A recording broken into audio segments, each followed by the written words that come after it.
दर्शकबिन नमस्कार। ग्लोबल टेलिभिजनमा फेरि पनि यहाँलाई हार्दिक स्वागत छ। यो समय शेयर टकमा हामी नेपालको क्यापिटल बजारको बारेमा छलफल गर्ने गर्दछौँ। नेपालको क्यापिटल बजार बिस्तारै प्रोग्रेसतर्फ गइरहेको देखिएको थियो। जब लकडाउन भयो, लकडाउन भइसकेपछि यो बजार अस्थिर होला कि भनेर छोटो समय अलिकति अस्थिर पनि भयो, लामो समय बन्द पनि भयो बजार। फेरि जब लकडाउन पछि बजार खुल्यो, त्यसपछि लगानीकर्ताहरूले जे सोचेका थिए त्यसको अपोजिटमा बजार वृद्धि हुन सुरु भयो। किनकि अन्य सेक्टरहरूमा लगानी गर्ने वातावरण थिएन। ती सेक्टरहरूमा लगानी गर्ने वातावरण नहुँदाखेरि सबैको लगानी यही क्यापिटल मार्केटमा आउँदाखेरि त्यसले एक खाले वृद्धिको बाटो समात्यो र झन्डै 1100को हाराहारीमा रहेको नेप्से इन्डेक्स झन्डै 3200 सम्म पुग्यो यो अवस्थामा। र पछिल्लो केही समयको कुरा गर्ने हो भने चाहिँ अब बिस्तारै घट्दो क्रममा रहेको छ यो क्यापिटल मार्केट र नेप्से इन्डेक्स। केही बजार विश्लेषकहरू भन्नुहुन्छ कि यो घट्नुपर्ने अवस्था होइन, किनकि यो अवस्थामा अन्य सेक्टरमा लगानी गर्ने वातावरण पनि सिर्जना भइसकेको छैन र बैंकको जुन तरलता छ र बैंकको ब्याजदर पनि बढेको अवस्था भएको छैन। यो अवस्थामा किन बजार घटेको छ त भन्दाखेरि राष्ट्र बैंकले मौद्रिक नीति ल्यायो। यस वर्षको यो मौद्रिक नीतिमा एउटा नीति सार्वजनिक गर्यो, एउटा पोलिसी ल्यायो कि त्यो पोलिसी भनेको चाहिँ शेयर धितो जुन रहेको छ र त्यसको कर्जा लिने क्रममा चाहिँ अब 12 करोडभन्दा माथि कर्जा लिन नपाइने भनेर एउटा लिमिटेसन तोकिदियो। त्यो लिमिटेसनको कारणले गर्दाखेरि ठुला लगानीकर्ताहरूले जे लोन लिएका थिए त्यसको प्रभाव चाहिँ नि ठ्याक्कै बजारमा देखियो र बजार क्रमिक रूपमा घट्न थाल्यो भनेर विश्लेषण गर्दै आइरहेका छन्। निरन्तर रूपमा हरेक दिन जसो बजार घटिरहेकै देखिन्छ। के कारणले? साँच्चै मौद्रिक नीतिकै कारणले हो त? मौद्रिक नीतिको यो जुन अवस्था रहेको छ यसलाई चाहिँ नि विभिन्न लगानीकर्ताहरूले विरोध गरिरहेको अवस्था पनि रहेको छ र राष्ट्र बैंकले चाहिँ अब यसको परिमार्जन नगर्ने सङ्केत देखिएको जस्तो छ। अर्थ मन्त्रालयसम्म पुगेका छन् लगानीकर्ताहरू आफ्नो माग लिएर। अब के हुँदैछ, कसो हुँदैछ र बजार अब कतातर्फ जान्छ भन्ने सन्दर्भमा आज हामी कुरा गर्छौँ। हामीसँग कुराकानी गर्नको लागि स्टुडियोमा उपस्थित हुनुहुन्छ 20 वर्षदेखि सेयरमा लगानी गर्दै आउनुभएका शेयर लगानीकर्ता नानी बाबु खरेलज्यू, यहाँलाई हार्दिक स्वागत छ। यहाँलाई पनि धेरै धेरै शुभकामना। अब यो बजार पछिल्लो समय घटिरहेछ, यहाँहरू आतंकित हुनुभएको छ, यहाँहरू तर्सिनु भएको छ बजारको यो अवस्थादेखि, किनकि बजार घट्नुपर्ने अन्य कुनै फ्याक्टरहरू त थिएन। राष्ट्र बैंकले ल्याएको यो मौद्रिक नीतिको जुन छ यो नीतिमा जुन शेयर कर्जाको बारेमा, शेयर धितोको बारेमा जे नीति ल्यायो, 12 करोडको क्याप लगाइदियो, त्यो कारणले गर्दाखेरि बजार घटेको भन्छन्। के यही प्रमुख कारण हो? प्रमुख कारण नै यही हो। उहाँले बेमौसमी बाजा बजाउनु खोज्नुभयो। यो चाहिँ उहाँको सरासर चाहिँ तपाईँलाई शेयर धनीलाई चाहिँ तपाईँको हतोत्साही गर्ने उद्देश्यले उहाँले गर्न खोज्नुभयो। त्यसको परिणाम उहाँले पछि भोग्नै पर्ने स्थिति आउँछ। किनभने जनताको हितको लागि उहाँ चाहिँ जनताको अभिभावक, शेयर धनीको अभिभावक, ब्याङ्करको अभिभावक, तमाम देशको अभिभावक बनेर राष्ट्र ब्याङ्कको गभर्नर पदमा बस्नुभएको गरिमाबाई पदलाई पनि उहाँले ख्याल नगरिकन, देशको उच्च लेभलमा बसेको व्यक्तिले म उच्च लेभलमा छु भन्ने पनि ख्याल नगरिकन यो 3 करोड जनताको म एउटा अभिभावक जस्तै बनेर, कार्यपालिकाको एउटा अङ्ग जस्तो बनेर हैन, देशलाई चाहिँ एउटा निकास दिने, देशलाई चाहिँ आर्थिक उन्नतिमा चाहिँ डोर्याउने त्यस्तो क्यापेसिटी भएको स्थानमा पुग्नु भएको व्यक्तिले आज यस्तो चाहिँ क्षुद्र शब्द गरेर चाहिँ क्याप लगाउने शब्द जस्तो किसिमको चाहिँ गरेर कहिले 4 अरब, कहिले 12 अरब, कहिले अर्को शब्द राखिदिने, यस्ता किसिमको कुरा विगतमा पनि त्यो उहाँको थियो नि। आज मौद्रिक नीति ल्याउँदाखेरिमा राष्ट्र बैंकको गभर्नरले मौद्रिक नीति ल्याउला, हामी खुसी हुँला भन्ने आशा गरेर बसेका थियौँ।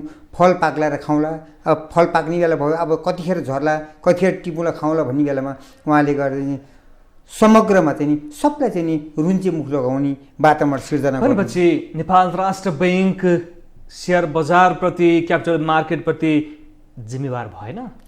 एकदमै जायज कुरा यो हो कि उहाँ जिम्मेवार चाहिँ नि पटक्कै देखिएन। गैर जिम्मेवारै भएको हो र राष्ट्र बैंक र राष्ट्र बैंकका हाम्रा गभर्नरज्यू। अहिले मैले बोले होइन, मेरो तमाम 42 लाख साथीले बोलेको हो। म एउटा बोल्न जान्ने व्यक्ति त होइन, तर उहाँहरूको शब्दमा मैले यहाँ आएर पोख्नु पर्दाखेरिमा, दर्शाउनु पर्दाखेरिमा उहाँ त गैर जिम्मेवारी भन्दा पनि असक्षम व्यक्ति जस्तो ठहर भयो। किनभने उहाँले आफूलाई असक्षम हुँ, म सक्षम छैन, म चाहिँ अयोग्य छु, म चाहिँ नि यस देशको चाहिँ नि राष्ट्रको यत्रो गरिमामय पदमा बस्ने लायकको छैन भनेर उहाँले आफूले आफूलाई गरेको। हामीले त सम्मानित व्यक्ति भनेर सम्बोधन गरेका थियौँ, तर उहाँ अपमानित आफैले आफूले गराउनु भयो। किनभने जनताको हितमा जनताको सेवा गर्छु, जनताकै नुन पानी खाएर म जनताको हितभन्दा बाहिर गएर काम गर्दिनँ शपथ खाएर आएर बसेको यत्रो गरिमामय पदमा होइन, आज आएर उहाँले चाहिँ जनतालाई रुवाउनुहुन्छ भने उहाँ यस्तो लायक हो कि नलायक हो उहाँले आफूले छुट्याउनुपर्छ। हामीले नजरमा त उहाँ राष्ट्र ब्याङ्कको गभर्नरै हो, उहाँको लायकमा उहाँको नजरमा उहाँ चाहिँ नि यो अनसक्सेस र अयोग्य जस्तो उहाँले आफूले आफूलाई महसुस गर्नुभयो कि जनता आज 3 करोड जनताले पनि उहाँ त चाहिँ असक्षम हो, उहाँको योग्यतै पुगेको छैन, उहाँको सर्टिफिकेट पनि जाँचबाज गर्नुपर्ने भयो भनेर तमाम चाहिँ जनताहरूको आवाज आउन थाल्यो। उहाँलाई त अब सर्वोच्चसम्म पुर्याउने कुरा पनि आयो, उहाँले खाइपाइ आएको दानालाई पनि दाग लाग्ने जस्तो स्थिति आयो। होइन, महाप्रसाद अधिकारीलाई आज पनि हामीले सम्बोधन गरेका छौँ। राष्ट्रको प्रमुख व्यक्ति गभर्नर, उहाँ यत्रो चाहिँ कार्यपालिकाको चाहिँ एउटा चाहिँ अभिन्न अङ्गमा बसेका व्यक्ति, उहाँलाई त हामी ससम्मान तरिकाले गभर्नरज्यू तपाईँले दिन लाग्नुभएको यो चाहिँ नि यो कार्यक्रममा चाहिँ कतिखेर आउला, कतिखेर यो तपाईँको सन्देश सुन्न पाउँला, यो सन्देश सुन्ने बित्तिकै हामी कति राम्रो हौँला। हिजो भर्खरै चाहिँ भारतमा 32,000 पुगेको मार्केट झरेर 32,000 भएको मार्केट आज 58,000 पुग्यो। हाम्रो मार्केट पनि 3200बाट चाहिँ हाम्रो चाहिँ न 6200-8200मा पुग्छ कि भन्ने तपाईँले यस्तो निर्देशन दिनुहोला भन्ने आशा गरेका थियौँ। तपाईँले त हामीलाई त के गर्नुभयो भने 1200 भन्दा पनि तल झारी नीति नियम गर्न खोज्नुभयो। तपाईँ यहाँ कतै चलखेलमा त फस्नु भएन। हामी त तपाईँप्रति धेरै शङ्का छ। कस्तो चलखेल? होइन, राष्ट्र ब्याङ्कले चलखेल गर्नुपर्ने त्यस्तो के छ? होइन, लगानीकर्ताहरू उहाँकै निर्देशनमा हिजो चाहिँ नि ब्याङ्कलाई चाहिँ नि 70%, 65%बाट 70% गराएको होइन, मार्जिन कलको मार्जिन लोनको लागिमा, सेयर लोनको लागिमा। आज गएर चाहिँ तपाईँको क्याप सिस्टम 4 करोडदेखि 12 करोड भने यस्ता चाहिँ नि क्लोज सिस्टम ल्याइदिनु भएपछि उहाँमाथि त शङ्कापद छ। उहाँमाथि चाहिँ विभिन्न प्रकारले शङ्का गर्ने कुरा हामीमाथि आयो। हाम्रा तमाम 42 लाख सेयरधनी साथीहरूले आज चाहिँ फिल्डमा उत्रेर भने कि तपाईँ त योग्यता पनि असक्षम, तपाईँको चाहिँ नि बोलीमा पनि असक्षम, राष्ट्र ब्याङ्कमा चाहिँ गभर्नर बन्ने सक्षमता पनि नभएको, किनभने जनताको हितमा काम गर्छु भनेर शपथ खाएर जानुभएको व्यक्ति आज अहितमा तपाईँ काम गर्दै हुनुहुन्छ। आज 42 लाख सेयरधनीलाई तपाईँको चाहिँ नि चकनाचुर भएर घरैले पोलेर खरानी बेच्न खोज्दै हुनुहुन्छ। तपाईँ खरानी लिएर कहीँ जान खोज्दै हुनुहुन्छ कि अमेरिका पस्दै हुनुहुन्छ कि भारत पस्दै हुनुहुन्छ कि कहाँ जाँदै हुनुहुन्छ? देशलाई डढाएर विदेश बस्ने हो भने त हामीले भन्नु केही छैन। तपाईँ देशमा बसेर आफ्नो घरमा बसेर आफ्नो घरलाई डढाएर खरानी बेच्नलाई कुनै पार्टीमा लबिङ गर्न थाल्नुहुन्छ भने तपाईँलाई यसको हित हुँदैन, भलो हुँदैन। यो शब्द मेरा 42 लाख सेयरधनीको साथीहरूको शब्द हो, मेरो शब्द होइन। मलाई त यो सन्देश लिएर आउनु पठाएको, म सन्देश लिएर आएँ। म 3 करोड जनताको म छोरोले उहाँको काखमा आएर मैले गर्नुभएको छ यहाँले लगानीकर्ताहरू। वहीँ राष्ट्र ब्याङ्कको चाहिँ नि मैले चाहिँ अभिभावकको चाहिँ काखमा आएर म चाहिँ नि सुतेर उहाँकै बुबु खाएर मैले चाहिँ नि बोल्दैछु कि सानो नानी बाबु बनेर कि तपाईँ मेरो बुवा अभिभावक बनेर आज मलाई नै तपाईँले चाहिँ नि दुध पनि खुवाउँदै हुनुहुन्छ, पिट्दै पनि हुनुहुन्छ, घाँटी पनि निचर्दै हुनुहुन्छ। कि त मारिदिइहाल्नुहोस् कि त भने सास फेर्ने चाहना पनि दिनुहोस्। राष्ट्र ब्याङ्कले घाँटी निचोर्न खोज्यो लगानीकर्ता सिधै भन्नुपर्दा यहाँहरूको विचारमा होइन? एकदम हामीले त चाहिँ नि होइन, मेरा तमाम साथीको भनाइ पनि के छ, अन्तर्राष्ट्रिय पनि देख्न थालिसके। अन्तर्राष्ट्रियबाट 2-4 जना साथीहरूले पनि भन्न थाले आज कि राष्ट्र ब्याङ्कको गभर्नरजीले त देशको अभिन्न अङ्गमा एक अङ्ग उहाँ सिनियर पदमा बसेका व्यक्तिले काखमा दुध खुवाएको न्यु गरेर उहाँले चाहिँ बच्चालाई घाँसी निचरेर मार्दै हुनुहुन्छ। यो के छ रहस्य?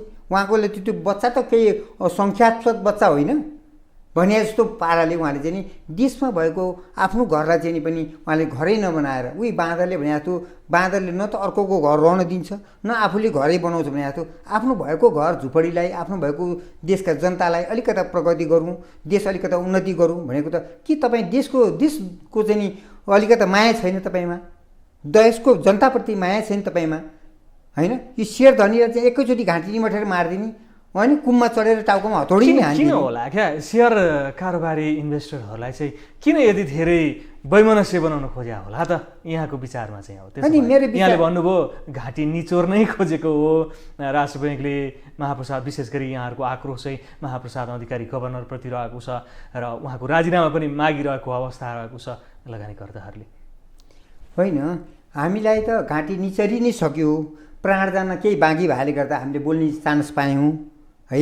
यी 42 लाख सेयरधनीलाई घाँटी निचरिसके। साना वर्गलाई त उहाँले त के कारणले होला यिनीहरू किन चाहिँ नि यो सोच राखिरहेछन् त? लगानीकर्ताहरूले ट्याक्स तिरेकै छन् पारदर्शी तरिकाले, किन राष्ट्र बैङ्क अनुत्तरदायी भयो होला त? यहाँलाई के लाग्छ? सरलाई मैले अहिले चाहिँ यहाँ खुलेर प्रष्ट रूपमा भन्न पाउने मौका पाउँदा र मलाई कुनै किसिमको अप्ठ्यारो नपर्ने अवस्थाले मलाई बोल्ने हजुरले अधिकार दिएकोले गर्दाखेरिमा म हजुरको अधिकार सापट लिँदै म भन्न चाहन्छु कि त यहाँ त तपाईँको पारदर्शी उज्यालोमा सर्लक्क पैसा गनेर उहाँकै हातमा साउँ पनि सम्पूर्ण सम्पत्ति नै उहाँलाई दिएर कति ट्याक्स काट्न पाइन्छ त्यो ट्याक्स काटेर फिर्ता गर्ने भएले गर्दा त्यो त अपारदर्शी लाग्यो उहाँहरूलाई। किनभने यो त यो पारदर्शीलाई अपारदर्शी देख्नुभयो अपारदर्शी उहाँले देख्नुभयो। कारण त्यहाँ के लुक्यो भनेदेखि म लुकेको कुरा पनि थैली खोलेर म हजुरलाई देखाउँछु प्लिज भन्नु होइन।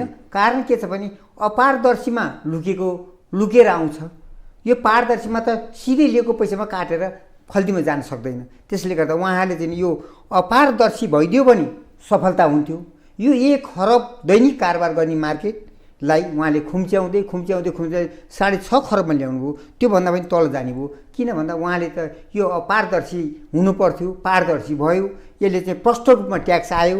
यसले त किनेको 6 घन्टादेखि 12 घन्टाभित्र ट्याक्स असुल गर्ने एउटा ठुलो माध्यम, ठुलो यो ऐना। हामी ठ्याक्कै एउटा ऐनाको अगाडि उभियौँ भने सर्लक्कै हाम्रो अनुहार देख्छौँ भने जस्तै हाम्रो यो पैसा यसको ट्याक्स यति काट्नुपर्छ भने त्यहाँ चाहिँ एउटा पारो छ, त्यो पारोले छलक्क छुट्याउँछ र त्यो ट्याक्स काटिसकेपछि यो जनताको पैसा जनतालाई पठाइदियो भनेर भन्ने ठाउँमा उहाँलाई त त्यहाँ एकदम चाहिँ सकस पारदर्शिताले सकस भयो उहाँलाई, ठुलो सकस पर्यो।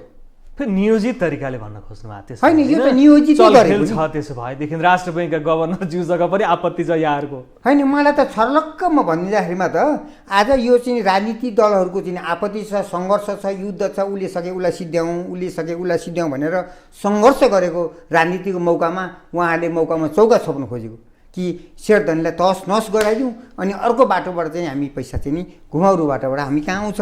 उहाँको चाहिँ हामीलाई पूर्ण शङ्का छ। त्यसले गर्दा उहाँ चाहिँ असक्षम, अयोग्य, उहाँको प्रमाणमा नि हामीलाई चाहिँ नि शङ्कास्पद छ। उहाँ त्यो संस्थामा बस्ने लायक जस्तो पनि देखिएन भनेर मेरो 42 लाख शेरधनीले बोलेका हुन्। त्यो सन्देश मलाई राष्ट्र बैङ्कको पोलिसी हो। एकजना व्यक्तिको लागि किन यत्रो ठुलो आक्रोश? म एकजना व्यक्ति बोले होइन सर यसमा। महाप्रसाद एकजना व्यक्तिको लागि किन? भोलि अर्को व्यक्ति यहाँले भने जस्तै अर्को व्यक्ति आएर राख्दा पनि त्यस्तै पोलिसी नल्याउला भन्ने के छ त?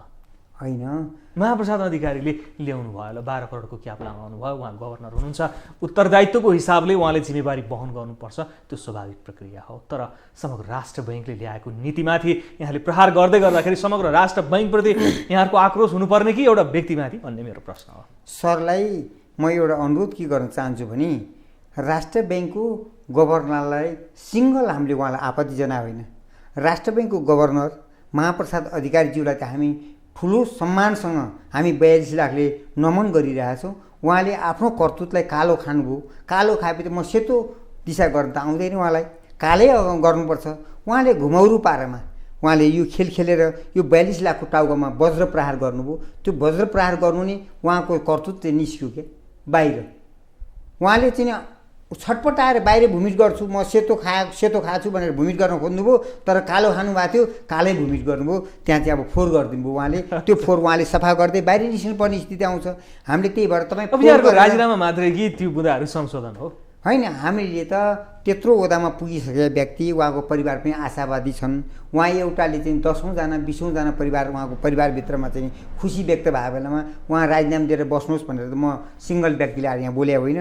42 लाख शेरधनीले बोलेको तपाईँ राजीनामा सकेसम्म नदिनुहोस्, दिने उपाय नअपनाउनुहोस्। त्यो अपनाउने पनि तपाईँले नै अपनाइरहनु भएको छ कि जनतामाथि हतौडी बर्साइसकेपछि, जनतालाई एट्याक गर्न गइसकेपछि एउटा सर्पलाई मार्न जानुहुन्छ भने सर्प बाँच्न सकेर झुक्यायो भने तपाईँलाई पनि ठुङ्छ नि, सर्पले ठुङ्दैन र भने जनतालाई मार्दा कुनै जनता झुकेर गयो भने तपाईँलाई पनि त्यो हतौडी फर्केर तपाईँ कहीँ जान सक्छ नि। तपाईँले आफूले म असक्षम छु भनेर तपाईँले आफूले देखाउनु भयो जनतालाई होइन। चुबो लाटा गाँडा भएर बसेका जनता भेडा बाख्रा भनेर तपाईँले घाँस हाल्नुहुन्थ्यो, भुस खुवाउनुहुन्थ्यो। भोट माग्दा नेताहरूले पनि यसो चाहिँ कहिलेकाहीँ यसो चियामा भुलाउने, कहिले केमा भुलाएर चाहिँ भोट दिने गर्ने सिस्टम थियो। तपाईँहरूले पनि त्यही हिजोको 10 वर्ष अहिलेको जनता सम्झिरहनु भएको छ। तपाईँले हिर्काउन थाल्नुभयो भने उनीहरू बाँकी राख्ला नि त। तर अर्थमन्त्री जनार्दन शर्माले नि यसमा सकारात्मकै सोच राखे हो कि के हो? यहाँले के पाउनुभयो? यहाँहरू पुग्नुभयो, लगानीकर्ताहरू राष्ट्र बैङ्क हुँदै अर्थ मन्त्रालयसम्म पनि धाउनुभयो, के पाउनुभयो? जनार्दन शर्माको प्रतिक्रिया कस्तो आएको छ? जनार्दन शर्माको त्यतिखेरको सुनाइमा, बोलाइमा, बुझाइमा, विगतको सुनाइमा, बुझाइमा, गराइमा चाहिँ जहिले पनि जनताको हित चाहने देखिन्छौँ हामीले चाहिँ। हामी सबै तमाम साथीहरूले आज पनि त्यही देख्छौँ र हिजो पनि त्यहाँ हामी जाँदाखेरिमा एउटा डेलिगेसन पेपर लिएर अर्थमन्त्री कहाँ हामीले एउटा चाहिँ पेपर बुझाउन जाँदा उहाँले तुरुन्तै महाप्रसादजीलाई फोन गरेर भनिदिनु भयो तपाईँले यत्रा तमाम जनता रुँदै रुँदै सडकमा आएर अहिले बालोटार घेराउ कार्यक्रम राख्नु भएको छ, सडकमा यस्तो आउने वातावरण किन गर्नुभयो, यस्तो सङ्कटको घडी छ, तमाम राजनीतिक दल तितिर बितिर भएको छन्, त्यही बेलामा तपाईँले हामीलाई सहयोग गर्ने कि म भर्खरै अर्थमन्त्री भएर आएको छु, तपाईँले मलाई सल्लाह सुझाव दिएर तपाईँको कार्यकालमा मैले राम्रो राम्रो काम गर्छु, जनताको हितमा काम गर्छु, तपाईँभन्दा बाहिर गएर काम गर्दिनँ, म तपाईँभन्दा पनि देश र जनताभन्दा हितभन्दा बाहिर गएर काम गर्दिनँ भन्नुपर्ने ठाउँमा यहाँ गएर एउटा चाहिँ के छ भने अन्मत हात्ती जस्तो होइन, अहिले बौलाको हात्ती जस्तो। अर्थमन्त्रीको कुरालाई पनि अटेर गरे हो महाप्रसादजीले त अर्थमन्त्रीलाई त अर्थमन्त्री पदै फेलियरै गर्न खोजेको। उहाँ त चाहिँ अर्को अर्थमन्त्रीको सिको सिकेर अर्को अर्थमन्त्रीको उहाँ डिलिङमा अर्को अर्थमन्त्रीको गोप्य झोला बोकेर राजनीति झोला बोकेर उहाँ पुरानै अर्थमन्त्री युवराज खतिवडा। विष्णु पौडेललाई मैले भनेको छैन, विष्णु पौडेल गौप्राणी हुन्, उहाँको पालामा राम्रो गरेको, उहाँको पालामा छोडेर गए पनि उहाँको जय कल्याण छ। जय कल्याण होस् भनेर हामीले 42,000 चाहिँ शेरधन 42 लाख शेरधनले जय कल्याण भनेर हामीले भनेका छौँ। विगतमा पनि राम्रो गर्नुभयो, अघिल्लो लटमा पनि यो लट पनि राम्रो गर्नुभयो। राजनीतिमा त तलमाथि हुन्छ नै, हुँदा हुँदै पनि उहाँ जानुभयो, उहाँलाई जय कल्याणै छ। तर यो अर्थमन्त्रीलाई ड्यामेज गर्नलाई युवराज खतिवडाको अर्थमन्त्रीको पालामा नियुक्ति भएका हाम्रा चाहिँ नि महाप्रसाद अधिकारी सम्माननीय श्रीमानलाई चाहिँ म के अनुरोध गर्छु भने तपाईँले आफूले गरेको कर्तुतलाई चाहिँ जनतालाई नथुपारिदिनुहोस्, जनतालाई ल्याएर थप्पड हान्ने काम नगरिदिनुहोस्, जनतालाई यस्तो मर्का नपारिदिनुहोस्। सक्नुहुन्छ जय काम गर्नुहोस्, राम्रो काम गर्नुहोस्, जनतालाई उकास्ने काम गर्नुहोस्। सक्नुहुन्न चोलाएर ओछ्याना सुतेर भत्ता तलब एसीमा गाडीमा बसेर के मोज मस्ती गर्नुपर्छ, आनन्दसँग मोज मस्ती भत्ता सुविधा लिएर बस्नुहोस् न। किन नसक्ने भए किन अर्कोलाई गर्ने, सक्ने भए पनि के त तपाईँले चाहिँ नि देशलाई खरानी बनाउने। देशको एउटा पारो छ, त्यो पारो यस्तो पारदर्शी पारो छ, यसले भोलि चाहिँ गएर तपाईँकै पालामा पनि गएर चाहिँ 1 खरब दिनको कारोबार भएर मासिक तपाईँको संस्थाले तपाईँको गभर्नर पालामा महिनाको 1 खरब त मैले चाहिँ यो सेयर मार्केटबाट चाहिँ मैले ट्याक्स असुल गरेर 12 महिनामा 12 खरब रुपियाँ मैले ट्याक्स असुल्न सकेँ। आज इतिहासमा यस्तो कसैले गरेको थियो भन्ने एउटा नमुना बनिदिनुहोस् न। नमुना बन्न पनि तपाईँ नचाहने नगर्ने, त्यसमाथि तपाईँले चाहिँ जनतालाई दसलायो भनेको छ। जनतालाई दसलायो होइन, जनतालाई दसलायो भनेर तपाईँलाई दसलाइसक्यो। दसैँको बेलामा तपाईँ दशाको चाहिँ बलि बन्न नआउनुहोस्।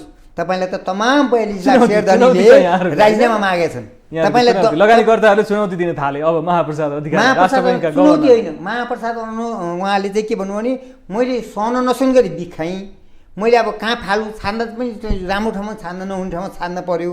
त्यसले गर्दा मेरो दशालाई तपाईँ कहाँ आएँ, अब मलाई यहाँबाट चाहिँ कसरी हुन्छ मुक्त गरिदिनु भन्न खोजे मात्रै हुन्। हाम्रो त माग त के चाहिँ महाप्रसादजी तपाईँ त देशको एउटा महान व्यक्तिमा बसेका मान्छे, महान व्यक्तिमै रहिदिनुहोस्।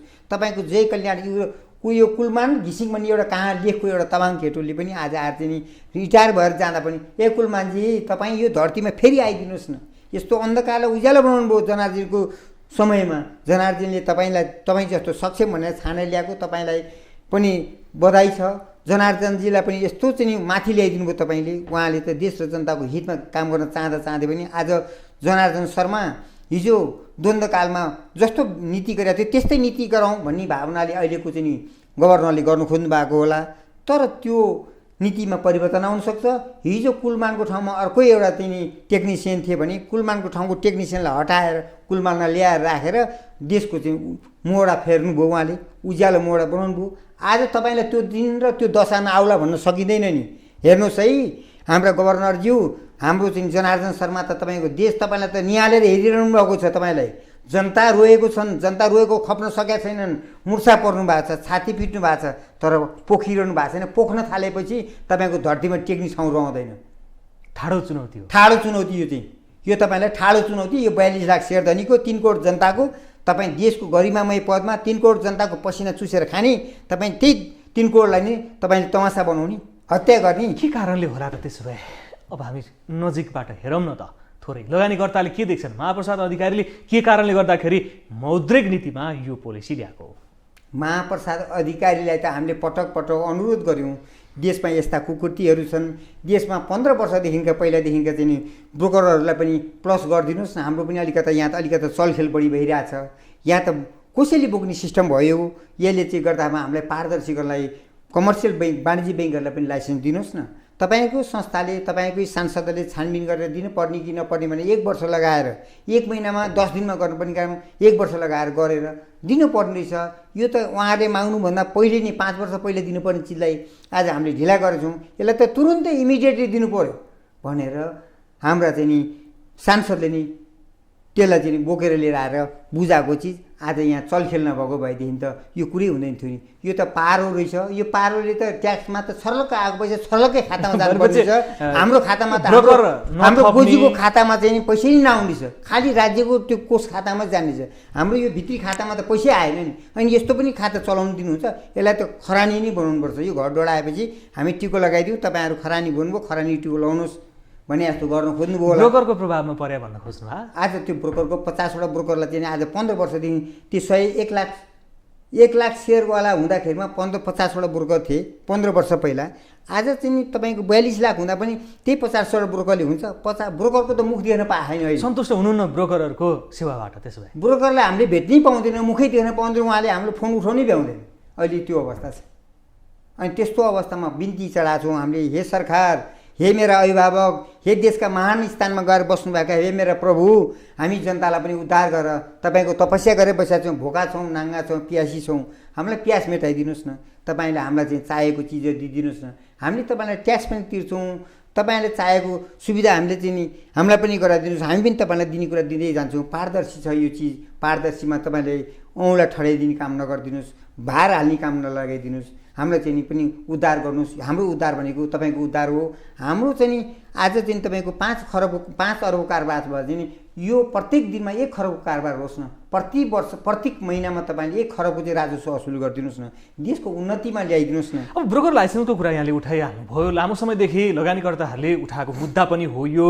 यहाँले पटक पटक आमरण अनसन पनि बसे, विभिन्न फोरमहरू छ यहाँहरूको पनि त्यहाँ आबद्ध, यहाँ नभए पनि ती फोरमहरूले चाहिँ आमरण अनसन, धितोपत्र बोर्डमा गएर 58 बुदा बुझाए, 58 बुदाको केही कार्यान्वयन भएन भनेर अस्ति 18 बुदा पनि बुझाए। पछिल्लो समय फेरि 3-4 महिना अगाडि आमरण अनसन बस्दाखेरि वैशाखसम्मको समय सीमा पनि दिएको थिए। धितोपत्र बोर्डले पनि त त्यसलाई प्रक्रियागत रूपमा अगाडि बढाउन सकेन नि, होइन? हेर्नुहोस् न सर, हजुरलाई धितोपत्र बोर्डलाई हामीले अनुरोध गऱ्यौँ। त्यो अनुरोधको साथसाथै नेप्सेलाई, सेबोनलाई, धितोपत्र बोर्डलाई, राष्ट्र ब्याङ्कलाई, अर्थमन्त्रीलाई सबैलाई बोधार्थ दिएर जानकारी गराएर हामीलाई यस्तो त्यो छ। यो सबैको अन्ठ्याउने काम राष्ट्र ब्याङ्कले मात्रै गरे भन्ने लाग्छ र यहाँलाई? होइन, समग्रमा त उनीहरूले नै खुम्च्याइदिइसके त्यो सम्बन्धित निकायमा। हिजो राजदरबारमा राजा फेलियर हुनु कारण के त भन्दा के छ त मेरा चाहिँ नि हाम्रा चाहिँ यहाँका प्राइम मिनिस्टरज्यू, यो त देशमा त जय जयकार, राजा जय जय जय जय मात्रै भन्छन्, सबै जनता त सुखी छन् भन्दा जनताले त दुध र भात त मजाले खान्छन् नि, दुध र भात पनि खान पाएको छैन भन्दा जनताले दुध र भात होइन, खुर्सानीको ढिँडीमा एउटा डल्लो ढिँडो पनि राम्रोसँग पेट नपाउने पनि छन्। त्यस्तो ठाउँमा जनता त जयकार मात्रै गरिरहेका छन्, राजाको पालामा त हामीले एकदम खुसी भयौँ, सम्पन्न भयौँ भनेका छन्। भनेको छ उहाँ राजाको चाहिँ उहाँ दुश्मनी गरेर आन्दोलन घेरेर राजालाई निकाल्ने बेला भइसक्यो, तै पनि राजाकै पक्षमा छ भनेको छ। यो लगानीकर्ताहरू चाहिँ आज यो अवस्था आइरहेको छ। लाइसेन्स दिनुपर्छ भन्छ सहायक कम्पनीलाई, होइन? अनि ब्याङ्कहरू चाहिँ चासो दिँदैनन्। फेरि ब्याङ्कहरूले पनि चासो दिए भए हुन्थ्यो नि त। ब्याङ्कर्स एसोसिएसनले पनि त्यति चासो दिएको छैन, उसले लिन नचाहेको हो कि जस्तो भन्छन् कि। सरलाई मैले अघि नै बिन्ती बसाइसकेँ कि यहाँ चाहिँ तपाईँको यो ऐना नराखिदिए भए हुन्थ्यो क्या। यो देशमा ऐना नराखिदिए भए प्रष्ट रूपमा त्यो ट्याक्स आएको पैसाले छलक्क चाहिँ दुईटा खातामा राख्नुपर्ने पैसा एउटै खातामा जानुपर्ने भयो। त्यसले गर्दामा उहाँलाई चित्तै बुझेन। यो त तपाईँको धमिलो पानीमा भल बगिरहेको पानीमा आएको माछा त च्यापच्याप ठुल्ठुलो माछा सानो नसमाऊ भनेर उहाँहरूले त्यस्तो गरिरहेको ठाउँमा उहाँ त यो त पारदर्शी भइदिएले गर्दामा उहाँहरूले चाहिँ ब्याङ्क त पारदर्शी छ, ब्याङ्कलाई लाइसेन्स दिने बित्तिकै ब्याङ्कबाट सुक्खा कौडी झर्नेवाला पनि छैन, होइन? 2-4 हामी नियुक्ति गर्ला, त्यही 2-4 पैसा आउला, त्योभन्दा बाहेक विकल्प छैन। हामीलाई यहाँ 50वटाले त हजुर कि हजुर सलामी ठोकेछ, जान नपाउँदै एकदमै के सम्मान गरौँ, सम्मान छ, कताबाट कस्तो किसिमको प्याक गरौँ, कति उठाइदिउँ त, यो दसैँलाई कति आउनुपर्ने हो, तिहारलाई कति आउनुपर्ने हो, छठलाई कति आउनुपर्ने हो, हामीले त्यो सबै टक्र्याउँछौँ। हाम्रो सौता नहालिदिनुहोस् न प्रभु, हाम्रो त मातापिता नै तपाईँ। भन्छ 50वटा ब्रोकरमा यी नियामक निकायहरू प्रभावित छन्, राष्ट्र ब्याङ्क सेबोन प्रभावित छ भन्न खोज्नु भयो। आज त्यही कमजोरीको कारणले त्यस्तै बिन्ती बिसाउँदा करतुत पाप भनेको त धुरीबाट पनि कराउँछ भने जस्तै केही न केही चाहिँ कर्तुत देखिन थाल्यो, कोट्याउँदा त्यही पनि तपाईँहरू बच्नुहोस् है भन्दा भन्दै नेप्से र सेबुनले बच्न नसक्ने उपाय आफैले खोतल्दा पाप त धुरीबाट पनि कराउँछ भने चाहिँ ठ्याक्कै चाहिँ हामीले तपाईँको राजीनामा दिन नपरोस् है भने यसै ठाउँमा पनि हामीले बोलेको थियौँ। तपाईँको त्यो भन्दै खोतलिने भयो। अब साउद र ढुङ्गानाको नि कुरा आयो, किनभने उहाँले त खाएको पनि अब खोतलिनु पर्यो। उहाँको त तपाईँले यति सेयर किता किन्नुभएको थियो, यति किता सेयर फलानालाई चाहिँ नि यसरी तपाईँको चाहिँ नि आउँदै रहेछ, यति किता आइसकेको रहेछ भनेर खोतलिन थाल्यो। अब त्यो त खाइसकेको कुरालाई पनि खोतलिन थाल्यो भने त उहाँको हाम्रो महाप्रसाद अधिकारीजीको पनि यस्तो नखोतलेला भन्ने कुरै छैन नि। आज उहाँको त योग्यताको प्रमाणपत्रमा पनि कोट्याउन थाले, खोतल्न थाले। अब अदालतबाट उहाँको चाहिँ प्रमाणपत्रको चाहिँ नि फाइलहरू मगाउन थाल्छ होइन। राज्यले कुन निकायबाट खोतल्न थाल्छ। किन यसरी लागि परे लगानीकर्ताहरू भने होइन, उहाँले महाप्रसाद अधिकारीको खोइरो कन्दै किन लागि परे होइन। हामीले उहाँलाई त ससम्मानसँग सम्मान गर्छौँ, अहिले पनि सम्मान गर्छौँ। यस्तो खोतलिने काम नगर्नुहोस् न प्रभु। हाम्रो यस्तो महान गरिमामय पदमा बसेको यो खोतल दिनुभयो भने त अन्तर्राष्ट्रियले पनि देख्छ, अन्तर्राष्ट्रियले पनि बेजेत हुन्छ कि त नेपालमा हामीले यत्रो अनुदान दिएका छौँ। राष्ट्र बैङ्कको जिम्मामा हामीले यत्रो अन्तर्राष्ट्रियले दिएको अनुदानहरू यस्तो गर्ने व्यक्तिले पनि यस्तो गर्ला त भनेर चाहिँ नि यस्तो अयोग्य होला त भन्ने किसिमको कुराहरू उनीहरूले थाहा नपाओस् भनेर हामीले शुभ लाग्दिनुहोस् न। यस्तो हाम्रो सानातिनो कुरालाई चाहिँ झिझा मसिना कुरालाई नकोट्याइदिनुहोस् न। यो 12 करोडलाई चाहिँ सीमा चाहिँ तोक्ने काम नगरिदिनुहोस् न। यस्ता चाहिँ बिचबिचमा आएर ब्याङ्कहरूलाई यस्तो चाहिँ अलिकति अर्कै पोजिसनमा चाहिँ नि 1%बाट 3%मा लाने के अनेक किसिमको झमेलाहरू ल्याउने, बोनस खाने बेलामा चाहिँ नि मार्केटलाई क्राइसिसमा ल्याउने होइन, इत्यादि कुराहरू तपाईँ नगरिदिनुहोस्। तपाईँ नखोतलिदिनुहोस्। तपाईँको गरिमामय पदको दाग लाग्ने काम नगरिदिनुहोस्। हाम्रै बेइज्जत हुन्छ। हामी त तपाईँको सन्तान हो। हाम्रो अभिभावक चाहिँ राम्रो भए, सम्पन्न भए, राम्रो कमाएर दिए त हामी मिठो पनि खान्थ्यौँ, कहिले गुलियो पनि खान पाउँथ्यौँ भन्ने आशा गर्दै तपाईँले हामीलाई निराशामा नबनाइदिनुहोस् न। तपाईँको बेइज्जत हुनु भनेको त तपाईँकै सन्तानको बेइज्जत होइन होइन। आज तपाईँको सन्तानले सडकमा बसेर हे पिता, हे माता, हे अभिभावक, देशको महान हस्ती, तपाईँ आज किन त यस्तो गर्दै हुनुहुन्छ? तपाईँले आज चाहिँ तुरुन्त चाहिँ बदनाम नगरिकन तपाईँ राजीनामा दिनुहोस्, होइन भने तुरुन्त सम्बोधन गर्नुहोस्। यस्ता चाहिँ नि यहाँको 12 करोडको क्याबको सम्बोधन हुनै पर्यो। यहाँको प्रमुख उहाँलाई मैले थिएटर दिए होइन कि म 42 लाखले बोलेको म प्रतिनिधि मात्रै हुँ कि उहाँले यो केसले उहाँलाई फिर्ता गर्नु भएन 7 दिनभित्र भने उहाँको पद रहेछ भने म यो धरतीमा प्राण त्याग दिन्छु। यति मैले त्यति ठुलो चुनौती दिएँ मैले उहाँलाई। 7 दिनभित्रमा 7 दिनभित्र उहाँले दिनुभयो भने जस्तो नेप्से र सेभेनको चाहिँ जस्तो हालत हुन्छ त्योभन्दा बढी बेहतर हालत उहाँको हुन्छ। उहाँले खाइपाइ आएको पनि सबै खोतलिनुपर्छ। मैले त्यतिसम्मको चुनौती दिएँ। जनता रुवाउने होइन, जनता रुवाएछन्। कति जनताको खरानी भयो, घरमा स्वास निकाले। 1-2जनाले मैले सुनिसकेँ। यहाँ सबै श्रीमतीले लुकाएको गहना पनि बेचेर, लुकाएको गहना पनि धितो राखेर गरिरहेको छ। अहिले बेचेर साइड लाग्यो। खै त भन्दा मैले राखेको, मैले उता माइतीको छोरीले दिएको छु, कसको बिहामा दिएको छु भन्दै लुकाउँदै गरिरहेको छ। यस्ता कुरा पनि सुनाइमा आयो अहिले भर्खर यहाँबाट बिहान गएपछि होइन। यस्तो घटना छ। यी जनताको हत्या हुनुभन्दा तपाईँले यस्तो हत्या गर्ने काम गर्नुभयो भने तपाईँको जय कल्याण हुँदैन।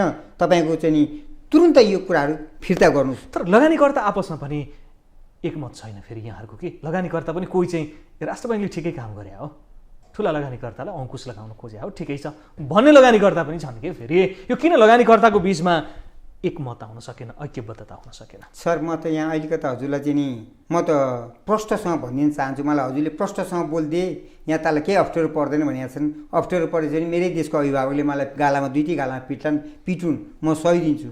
हामी यो 42 लाखको चाहिँ नि शेरधनीको प्रतिनिधि गरेर आउँदाखेरिमा मैले बोल्न पाउँदाखेरि मलाई पिटेछन्, मारेछन्, जे गरेर सजाय गरेर चाहिँ म भोग्न तयारी छु। किनभने हाम्रो त चाहिँ यहाँ एकजना छैनन् क्या, सहस्र चाहिँ हाम्रा राजनीति गर्ने नेताहरू छन्। कोही माओवादी भनेका छन्, कोही काङ्ग्रेस भनेका छन्, कोही एमाले भनेका छन्, कोही समाजवादी भनेका छन्, कोही के भनेका छन्, विभिन्न छन्।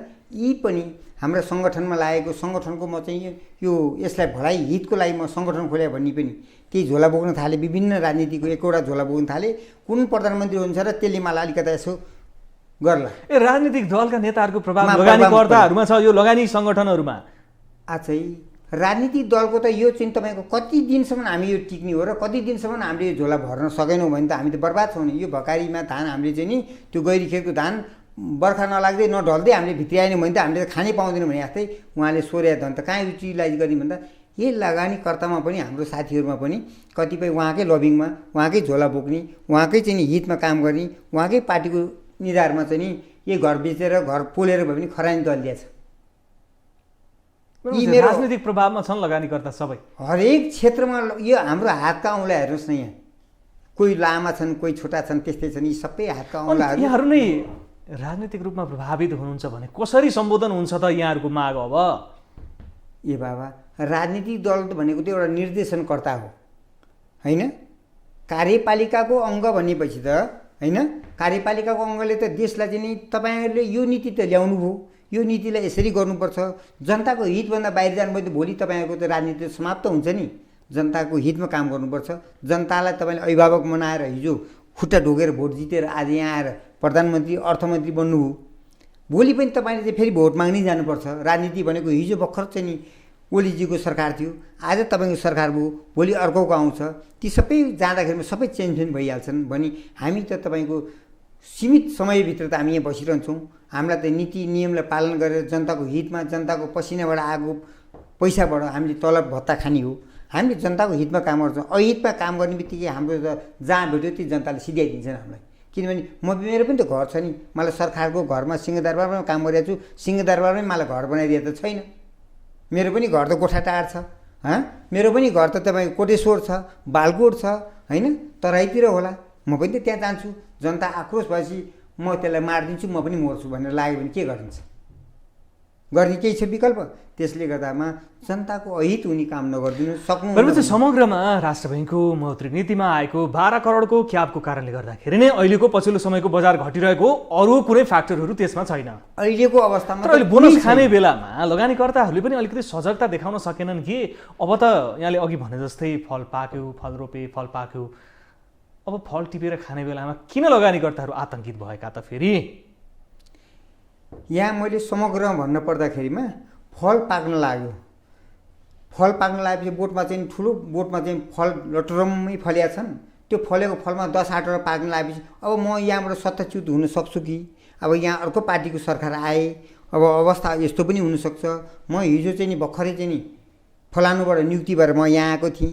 त्यो ठाउँमा हिजो भर्खर चाहिँ नि हाम्रो जनार्दनजीले चाहिँ नि कुलमानजीको ठाउँभन्दा पहिला अर्को चाहिँ थिए। आज कुलमानजीले ल्याएर उनले जयकार बनाए, अन्धकारलाई उज्यालो बनाए, पारदर्शी बनाए, चुहावटलाई पनि कम बनाए। आज उहाँ अर्थमन्त्री भएर आउनु भएको छ। न उहाँलाई भोलि पनि मैले गल्ती गर्दै आएको छु, मेरो गल्तीलाई औँल्याएर फ्याट्टै केही गरिदिनु हो कि भन्ने उहाँलाई तरसान भयो। त्यो तरसानमा चाहिँ उहाँले चाहिँ अहिले अर्थमन्त्रीजीले निर्देशन दिएको नि उहाँले निर्देशनलाई भ्यालु नै रौँ बराबर सोच्नु भएन। तिमी को हो? मलाई त चाहिँ फलानुबाट म नियुक्ति भएर आएको, तिमीलाई मैले मान्छे गन्दिनँ भने जस्तो भयो। हाम्रो सामुन्नेमा उहाँले केही शब्द गरिदिनु भयो, भला राम्रो ठान्नुभयो नराम्रो ठान्नुभयो, हाम्रो सामुन्नेमा राम्रो गर्नुभयो। हिजो पनि राम्रो देखाइरहेको त हामी राम्रै ठान्छौँ। हामी जङ्गलमा जाँदाखेरिमा पनि हामीले चाहिँ के छ भने हाम्रो आफ्नो कामको गन्तव्यमा हेर्छौँ कि त हामीलाई बाघले नै खाना आउँछ होला भन्ने हामी त्यो ठाउँमा गएको हुँदैनौँ। हामीले राम्रो काम गरेर आउँछु भनेर गएको हुन्छौँ। अब लगानीकर्ताहरू सशङ्कित छन् क्या, अब कहिलेसम्म बजार घट्ने हो के हो? यहाँ लामो समयदेखि लगानी गर्दै आइरहनु भएको छ, 2 दशकदेखि सेयर बजारमा प्रत्यक्ष रूपमा लगानी गर्दै विभिन्न अनुभवहरू छ यहाँसँग। यो बजार अब कहाँसम्म घट्छ? यो बजार कहाँसम्म जान्छ? मैले लगानी गर्ने कि नगर्ने? मैले अहिले लगानी गरेँ भने फेरि म डुब्ने हो कि? यो उच्च बिन्दु हो कि फेरि पनि बेरिजतिर जाने हो कि? लगानीकर्ताहरू सशङ्कित छन् कि अब गर्ने कि होइन? अब उहाँलाई हामीले यत्रो बिन्ती बिसायौँ, यत्रो रोयौँ, चिच्यायौँ, करायौँ, गाली गऱ्यौँ, माया गऱ्यौँ, अपमान गऱ्यौँ, मान गऱ्यौँ। उहाँले त यो यिनीहरूलाई साह्रै चित्त दुखेछ। मैले बोलेको शब्द इमिडिएटली फिर्ता गरिदिनु पऱ्यो। मैले ब्रोकर लाइसेन्समा रोकेको कुराहरूलाई पनि त्यसलाई तुरुन्तै फुक्का गर्नु पऱ्यो। यी 2-4वटा बुँदाहरू लिएर आउनु भएको छ, ती मेरा सन्तान हुन्। सन्तानलाई मैले खुसी बनाउनलाई म आज यत्रो दुःख गरेर म यत्रो स्थानमा। राष्ट्र बैङ्कले गर्नुपर्ने कदम त्यो हो। राष्ट्र बैङ्कले यहाँहरूले भन्नुपर्ने कदम भनिसक्नु भएको छ। बुँदाहरू लिएर जानु भएको छ, ब्याङ्कलाई लाइसेन्स दिनु पऱ्यो, ब्याङ्कको सहायक कम्पनीलाई लाइसेन्स दिनु पऱ्यो, यहाँहरूले आफ्ना मागहरू पनि राख्नु भएको छ, अन्य बुँदाहरू पनि लिएर। तर लगानीकर्ताको साइडबाट हेर्दाखेरि लगानीकर्ताले चाहिँ के गर्ने? यो अवस्थामा बजार घटेको घटै गर्ने हो कि भन्ने आतंक छ के? लगानी गर्ने कि नगर्ने?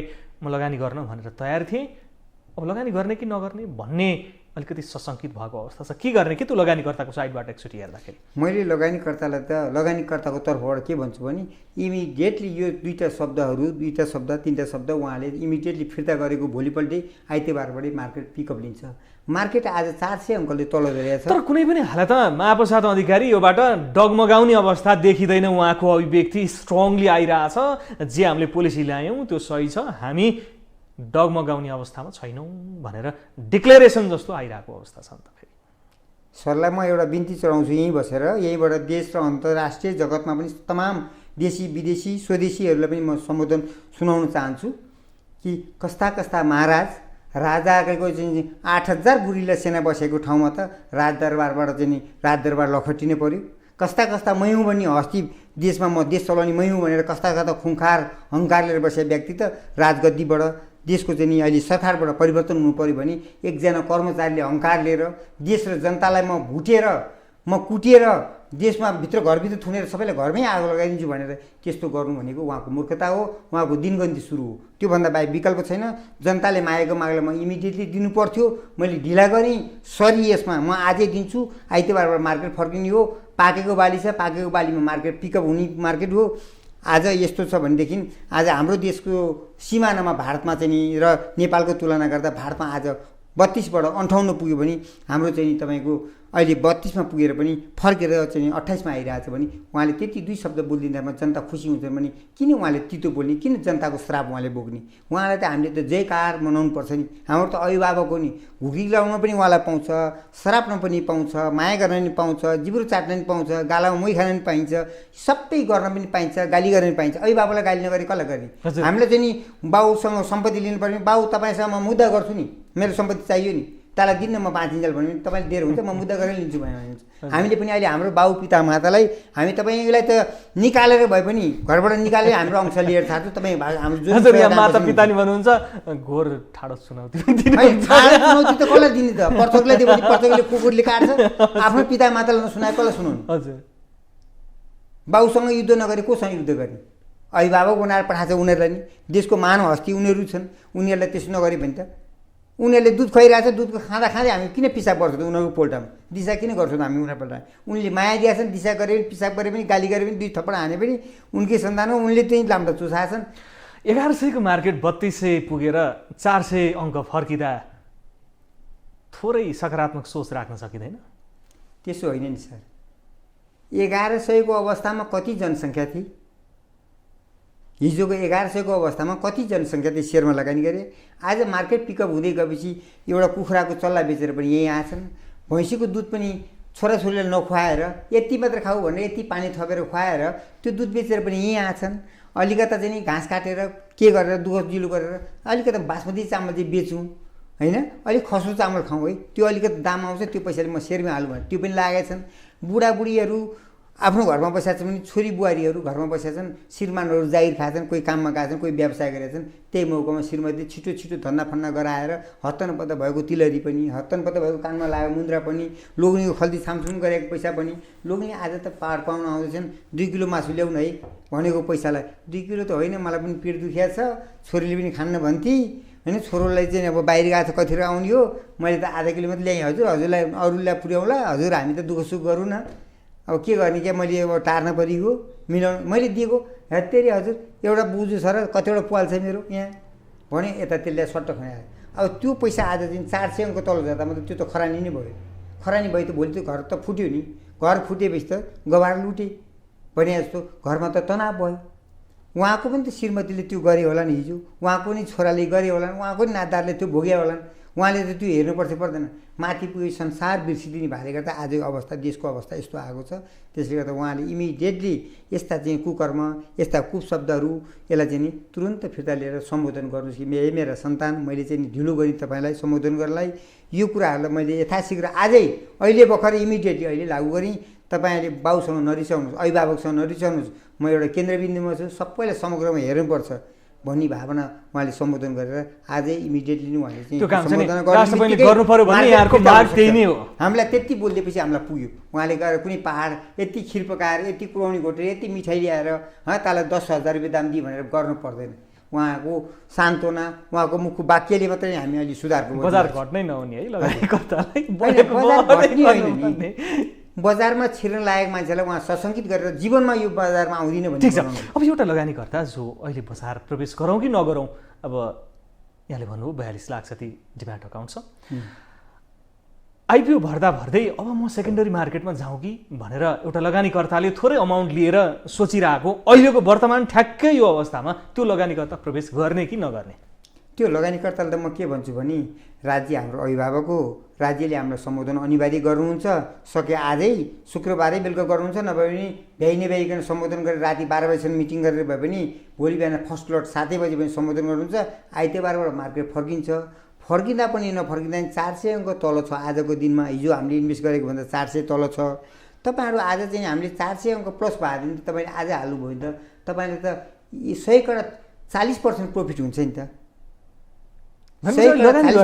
तपाईँहरू प्रवेश गर्नुहोस्, तपाईँ प्रवेश गर्दामा तपाईँको तौलो पाराले अरूले चाहिँ तपाईँको 5000 पुगे मार्केटमा चाहिँ तपाईँ नजानुहोस्, ब्याङ्क सेक्टरमा मात्रै जानुहोस् है। ब्याङ्क पनि कुन वर्ष कुनलाई किन्नु होला भनेर 2-4 जना सरसल्लाह गर्नुहोस्, ब्याङ्कतिर जानुहोस्। अहिले ब्याङ्किङ सेक्टरमा हो। अहिले ब्याङ्किङ सेक्टरले अहिले वार्षिकी कमाएको पैसाहरू त असार मसान्तबाट चाहिँ वितरण गर्नुपर्ने हो, तर भदौको 15-25सम्मलाई पछिबाट मात्रै वितरण गर्ने कुरा आयो। किनभने उहाँहरूलाई चाहिँ ब्याङ्कहरूले निर्देशन दिएको थियो, राष्ट्रिय ब्याङ्कले निर्देशन के दिएको थियो भने तपाईँहरूको पैसालाई कति ब्याजहरू उठाउनलाई पनि टाइट नगर्नुहोस् के भनेर भदौको 15सम्म तपाईँको टाइट नगर्नुहोस्, भदौको 15सम्मको कमाएको पैसा जति तपाईँले कमाएको पैसालाई बोनसमा वितरण गरेर दिने काम गर्नुहोस् भनेर उहाँले त्यो आश्वासन दिएले गर्दा अब हाम्रो धानको बाली पाकिसकेको छ, हामीले उत्पादन गरेको चिजको अब हाम्रो फसलहरू घरमा आउने बेला भएको छ। त्यो क्षेत्रमा सेकेन्डरी मार्केटमा जान सोचिरहेको लगानीकर्ता अहिले आउँदा हुन्छ, तर राज्यले यतिखेर ठ्याक्कै त्यो आउने बित्तिकै सम्बोधन गर्यो भने हाम्रो तमाम सेयरधनीहरू हाम्रो यस संस्थामा प्रवेश गर्न चाहने जतिहरू प्रस्तावमा राम्रो हुने देख्छु मैले। हजुर, ब्रोकर कमिसन लास्ट इयर घट्यो, सन्तुष्ट हुनुहुन्छ? होइन, ब्रोकर कमिसन भनेको यस्तो हो हजुरको चाहिँ नि, हिजो चाहिँ नि उहाँहरूलाई चाहिँ त्यति ब्रोकर हामीले त्यति गर्दा पनि सन्तुष्ट किन भन्ने थियो भने हिजो 14-15 करोडको कारोबार हुँदै गर्दाखेरिको ब्रोकर कमिसनको त्यो रेट र आज 21 अरबको कारोबार हुँदाखेरिको अवस्था एक नासको छ। त्यो राज्यले खै त त्यसलाई हेरेको। यही चाहिँ नेप्सेले चाहिँ नि, सेबोनले, राष्ट्र ब्याङ्कले होइन, यी निकायहरूले चाहिँ के भन्छ भने खोइ त यहाँहरूले पनि त्यो मुद्दा उठाउनै छाड्नुभयो। अब ब्रोकर कमिसन त घटिहाल्यो, अब यसैमा ठिक छ भन्ने जस्तो देखियो। होइन, ब्रोकर कमिसन त हामीले सधैँ उठाइरहेको छौँ, 0.10%मा ल्याउनुपर्छ, वान साइडेड, या किन्दा या बेच्दा यो हुनुपर्छ। आज उहाँहरूको चाहिँ नि प्रत्येक दिन उहाँहरूको चाहिँ कुन दिनमा छैन उहाँको करोडभन्दा माथि नकमाएको, कुन दिनमा छैन करोडभन्दा माथि नकमाएको। उहाँको त 13 करोड 14 करोड 7 करोड 8 करोडमा कारोबार भइरहेको बेलाको उहाँलाई चाहिँ त्यति दिएको रेट कमिसन रेट आज तपाईँको 21-21.5 अरब दिनको कारोबार भएको रेटमा चाहिँ पनि त्यही हिसाबले लिइराख्नु भयो भने त उहाँहरू त के हुन्छ? उहाँहरू त आजको महाप्रसाद अधिकार जस्तै बौलाएर भोलि मान्छेलाई त्यहाँ काटेर हिँड्छन्। उहाँलाई पनि ठेक्न नसकेर चारपट्टि यो राजनीतिक द्वन्द्व भएला उहाँले पनि ठेक्न नसक्ने। हेर्नु त कति धेरै पावर रहेछ यी ब्रोकरहरू। यहाँले भन्नुहुन्छ बारम्बार यी 50वटा ब्रोकरमा चाहिँ निहित रह्यो, यहाँलाई फैलाउनुपर्छ, पब्लिकमा वितरण गर्नुपर्छ, ब्याङ्कको सहायक कम्पनीलाई दिनुपर्छ भन्दै गर्दाखेरि हेर्नुहोस् त कति ठुलो पावर रहेछ यिनीहरूसँग। यो कुरा त मैले पटक्कै पछि दोहोऱ्याइछु। कहाँबाट आयो यो पावर यो ब्रोकरहरूसँग? ल यो चाहिँ नि तपाईँको पारदर्शी यो ट्याक्सबाट गएको पैसा त यो ऐनामा त छर्लक्क देखेर ट्याक्कै काट्यो, त्यहाँबाट त कुनै पावरमा दुईटै खातामा डिभाइड भएन। यो पावर त यो 50वटा ब्रोकरबाट गएको आउट पैसा त अर्को खातामा जान पाउने भयो नि त। त्यो पैसाले गर्दा पनि उहाँको पावर बढ्यो। उहाँहरूलाई त तपाईँको राजस्वको पैसा असुली गर्न भनेर बस्या निकायले त राजस्वमा पैसा असुली गर्ने निकाय त होइन नि। 50 होइन 79% चाहिँ नि पैसा हाम्रो खातामा आइसकेपछि बाँकी रहेको पैसा हाम्रो 21% राजस्वमा जम्मा गर्दै पुग्छ। 79% चाहिँ अर्को खातामा जम्मा गरिदिनुहोस् न। त्यो कालो अँध्यारोपट्टि राखेको फाइलको खातामा, यता उज्यालोपट्टि खातामा चाहिँ 21% कसको छ भनिदिनु न एकचोटि। हजुर, त्यो खाता सेबोनको छ, नेप्सेको छ, होइन अहिलेमा माथिल्लो राष्ट्र ब्याङ्कको पनि छ। आज यो धमिलो राजनीति खेलिरहेको छ नि राजनीतिक दलहरूले, यही मौकामा कार्यपालिकाको क्षेत्रमा सम्पूर्ण यो भन्नै पर्दैन। आजका चाहिँ मन्त्री लेभल मात्रै नै हो, त्यो तथ्यले सार्वजनिक गर्न सकिँदैन। फेरि तथ्य त अँध्यारोमा लुकाएको धन त कहाँबाट तथ्य हुन्छ र? दिने मान्छेले नि दिएको भन्ने भनिँदैन नि त। तर व्यवहार त लाइसेन्स नदिनुको कारण चाहिँ यो हुन सक्छ भनेर आशंका गर्न सकिन्छ।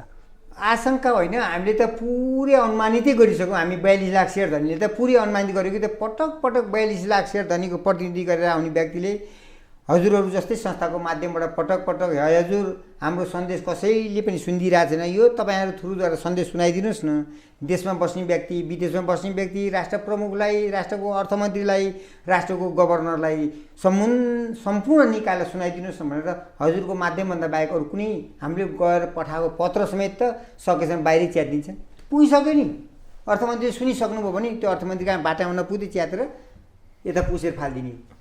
त्यही कारणले गर्दा आजको अवस्था यो आछ हजुर। त्यहाँबाट त यस्तो भइरहेछ नि, यस्तो छ नि। त्यहाँ बेलुका चाहिँ हामीलाई त्यहाँ तरकारी बारीमा सोच्यो तरकारी राम्रो तरकारी आएछ, त्यहाँ जान बोलाएको छ, त्यो तरकारी बारीमा पो आउँछ, सरदम तरकारी बारीमा आउँछ। अनि कहाँबाट चाहिँ भनेपछि आइतबार के हुन्छ बजार? थोरै प्रेडिक्सन गर्नुहोस् न। आइतबार त मेरो विचारमा मार्केट फर्किनुपर्ने हो। किन फर्किनुपर्ने भने यति घचघचा छौँ राज्यका प्रमुखलाई, यति अर्थमन्त्रीलाई सुनेका छन्, बुझेका छन्, ग्रहण गरेका छन्। सुन्नु भएन भने उहाँको दिनगन्ती सुरु हुन्छ। राष्ट्र प्रमुख होस् या अर्थमन्त्री होस् या गभर्नर होस् या त्यसका निकायका सम्पूर्ण निकायलाई मैले यो सुन्ने गरी कानमा एकदमै प्रष्टसँग सुन्ने गरी मैले यो बोल्न लगाएको छु, बोलेको छु। बोल्नलाई आदेश दिएका छन् मलाई साथीहरूले, मैले यो सन्देश पुर्याउनलाई मैले हजुरको माध्यमबाट गर्न खोजिरहेको छु। यदि सुनिदिनु भएन भने उहाँलाई पनि दशा सुरु भयो। राष्ट्रको प्रमुखदेखि लिएर तल्लो निकायसम्मलाई यो दशा सुरु भयो। किनभने जनताको अभिभावक भनेर जनताको काम र कर्तव्यलाई चाहिँ उहाँले पालना गर्न सक्नुहुन्न, जनताको हितमा काम गर्न सक्नुहुन्न भने उहाँहरूले त्यो सक्षम भएर त्यहाँ बस्ने लायक हुनुहुन्न भन्ने कुरा उहाँ आफैलाई प्रमाणित गर्नुपर्छ। भनेपछि सन्डेबाट मार्केट फर्किन्छ, मार्केट फर्किनुपर्छ र सन्डेभित्रमा उहाँ आएर सम्बोधन पनि गरिसक्नुपर्छ। यदि उहाँ त्यो संस्थामा बस्ने हो भने, बस्नु छैन म सकेसम्म यो देश पनि भारतमै गाभु, यो चाइनालाई गाभु, कतै टुक्रा टुक्रा बनाऊँ, एउटा खसी काटेर मासु बाँडेर खाए जस्तै खाऊँ भनेर सोच गर्नुहुन्छ। घरमै आगो लगाउँ, खरानी बाँडौँ, खरानी धसेर हिँडौँ, हामी अन्त पनि माग्न पाउँछौँ भन्ने। मानिलिनुहोस् राष्ट्र बैङ्कले यहाँहरूको माग सम्बोधन गर्यो, 12 करोडको क्याप हटाइदियो, अब बजार के हुन्छ? होइन, बजार पनि बढ्छ, गभर्नरलाई हामी के प्रेडिक्सन गर्नुहुन्छ यहाँ? बजारको साइडबाट हेरौँ ल। गभर्नरले भन्नुभयो कि हामीले मौद्रिक नीतिमा परिमार्जन गऱ्यौँ, संशोधन गऱ्यौँ, यो नीति चाहिँ नि हामीले लगानीकर्ताको मागलाई सम्बोधन गर्ने गरी गऱ्यौँ भनिदियो भने अबको बजार कहाँसम्म पुग्छ, के गर्नु प्रेडिक्सन गर्नुहुन्छ? होइन, मेरो लक्ष्यले त के भन्छ भने कमसे कम पनि 5500देखि 6500 पुग्छ। उहाँले चाहिँ नि त्यति लामो छ, त्यति लामो जान्छ।